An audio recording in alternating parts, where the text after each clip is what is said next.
નમસ્કાર મિત્રો, આજે આપણા વિડીયોમાં વાત કરીશું પાવર થ્રેશર એટલે કે તમે થ્રેશર જે ખેતીવાડી માટે જે ઓજારની માટે આપવામાં આવતી એક સબસિડી યોજના, જેમાં પાવર થ્રેશરનો પણ એક સમાવેશ થાય છે, જે આપણે વિડીયોમાં ચર્ચા કરીશું. તેમાં કઈ રીતના તમે સબસિડી મેળવી શકો છો અને કેટલી સબસિડી મેળવી શકો છો તેની આપણે આ વિડીયોમાં માહિતી લઈશું.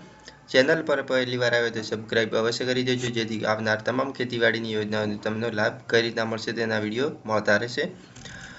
યોજનામાં દર 10 વર્ષ પછી તમે ફરીથી આ યોજનાનો લાભ મેળવી શકશો, જેમાં સામાન્ય ખેડૂતોને કુલ ખર્ચના 40% અથવા 25,000 અને 20 BHP સુધી 30,000 અને 20 થી 35 BHP સુધી 80,000 અને 35 BHP તેમજ નાના સીમાંત મહિલા ખેડૂતોને કુલ ખર્ચના 50% 30,000 અને 20 BHP સુધી 40,000 અને 20 થી 35 BHP સુધી 1 લાખ અને 35 BHP થી વધુ એ બેમાંથી જે ઓછું હોય તે તમને લાભ મળવાપાત્ર થશે.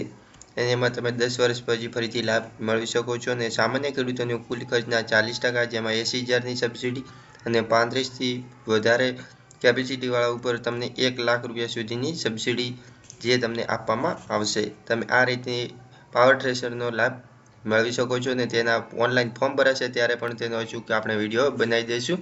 અને જો તમારે વધુ માહિતી જોઈતી હોય તો આ ખેડૂત પોર્ટલ પર જઈને તમે વધારે માહિતી પણ મેળવી શકશો. ધન્યવાદ.